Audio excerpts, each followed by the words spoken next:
Hey, these are the best first picks for Brothers War Draft and the color balance. It's going to be a bit short because this set came out 2 years ago, but it's set for a flashback event on Arena this week, so hopefully we can use it as a quick refresher. If you're not familiar with the scoring system, the points are how likely you are to win after first picking a card or a card of that color. So white is doing the best with 22.4% chance to max out on your wins if you start your draft run with a white card. Following that, there's red. Number 3 is blue. Blue and white together make up blue-white soldiers, which is the best deck to start out with. Following that, near the bottom two are green and then black. And neither of these are really embarrassingly bad. And I think for sure black would have a better score if people weren't overdrafting it so much. But it's really hard to pull away people from these overrated black removal spells and try to pull them towards the really good value creatures that are in the set.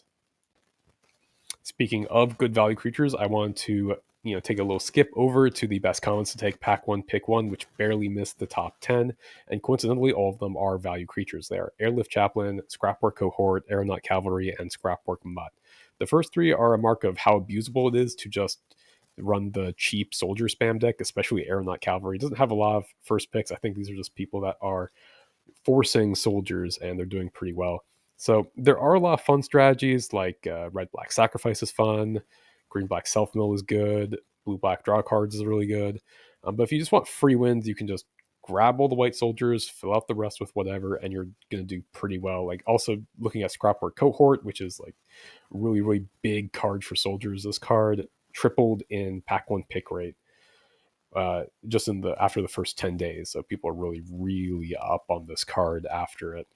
And I also want to give out a shout out to Scrapwork Mutt. Also has a really high pick rate, not doing as well as the other cards up on the screen right now, but Scrapwork Mutt is one of my favorite 2-drops of all time. It's really easy to cast. It gives you value when it enters. It gives you value when it dies.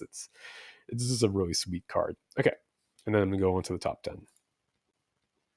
The number 10 best first pick is Steel Seraph. It's 6 mana for a 5/4 flyer angel, and at the beginning of combat on your turn, target creature gains your choice of flying, vigilance, or lifelink until end of turn. It's also got prototype for 1 white, and when you prototype it, it'll have smaller stats. It'll be a 3/3, but it'll still have flying. It'll still have the ability that gives flying and vigilance and lifelink. So all these parts are still good.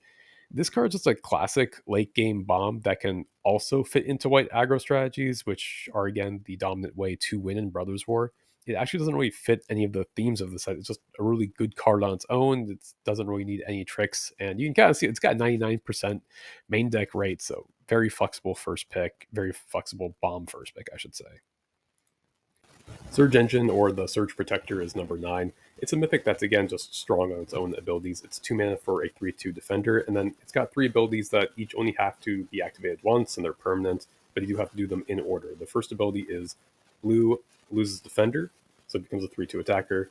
The second ability is 2 and a blue to make its power toughness 5/4 up from 3/2, and again, it's going to be an unblockable 5/4 at this point, so wins the game in 4 swings.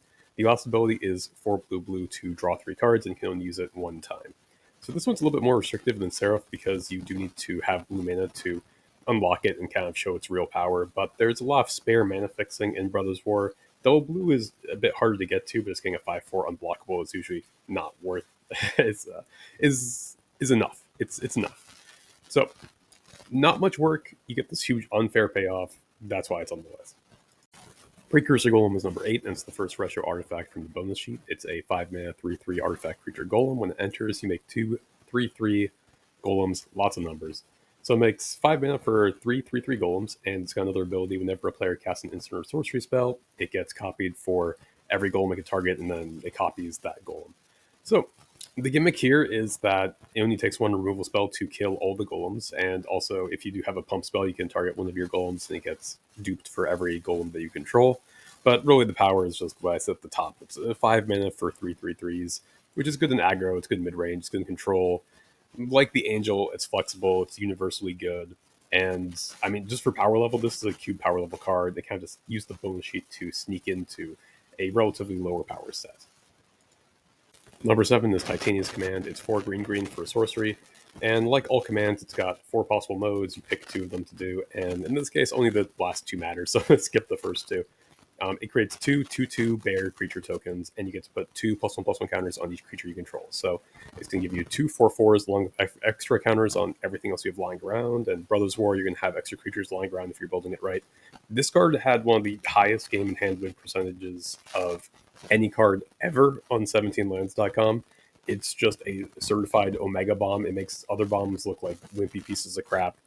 And this is, again, like in a relatively low power set. Like most of the creatures in the set are going to be pretty small. You're trying to grind small advantages.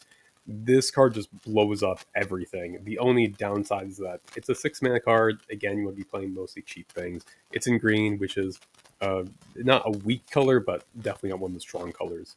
So that's the only thing holding it back. Otherwise, it's crazy good.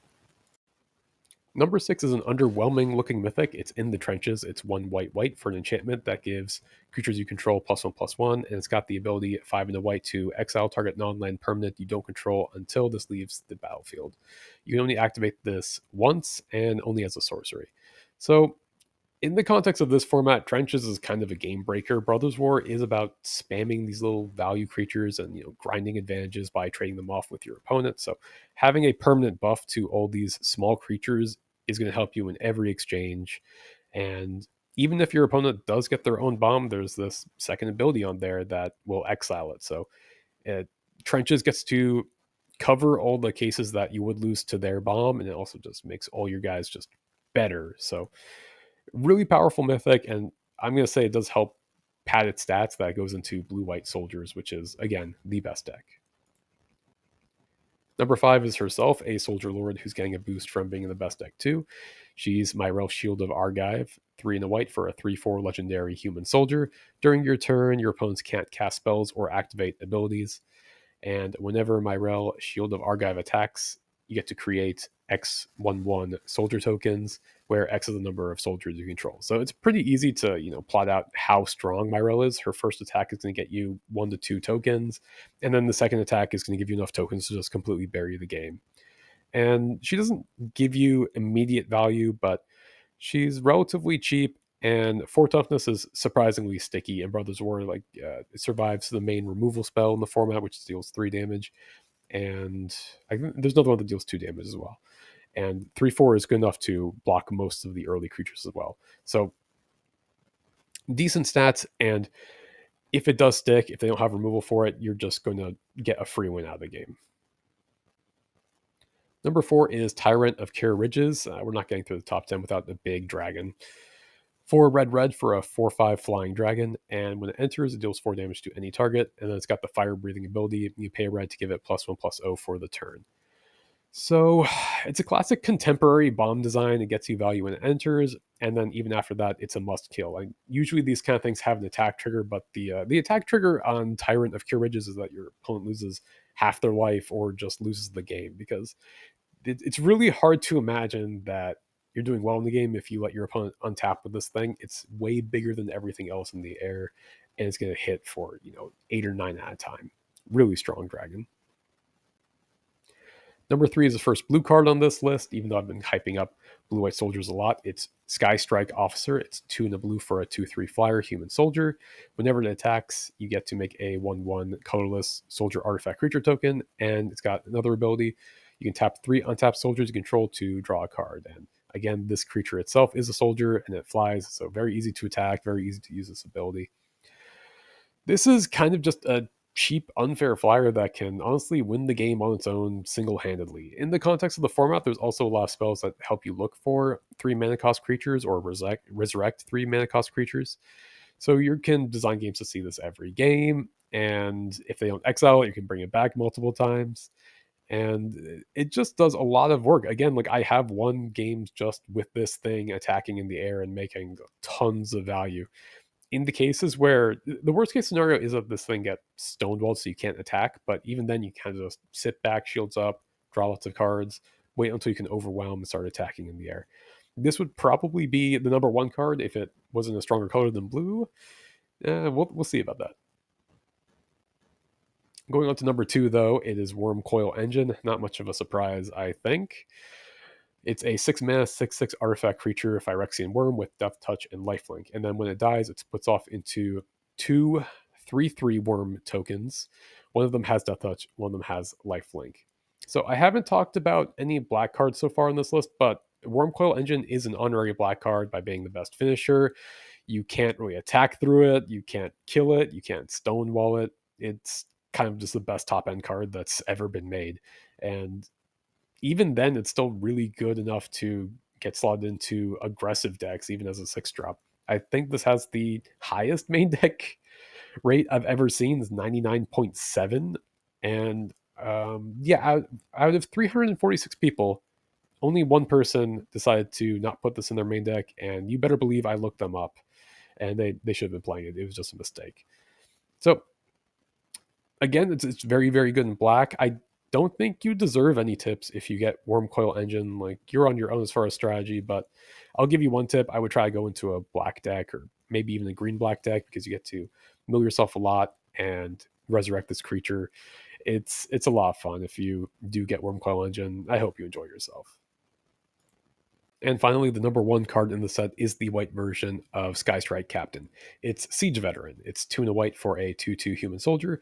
At the beginning of combat on your turn, you get to put a +1/+1 counter on target creature you control. And whenever non-token soldier you control dies, you get to create a 1/1 colorless soldier artifact creature token. So it's also got some ill-fitting flavor text. It's kind of like, oh, we're the underdog. We're going to go through a tough fight. And meanwhile, this card is the best bomb in the best color in the best deck. The same thing kind of applies as Skystrike Captain. It's very easy to dig up a 3 mana cost soldier. And this one also gets to generate you immediate value instead of having to wait a turn for that card. And it's going to get you value on the first turn and every subsequent turn. So it's a cheap bomb in the best color. There's not really any way that this card fails. It just shows up and wins games. And that's the end of the video. Thanks for making this far, and have great drafts.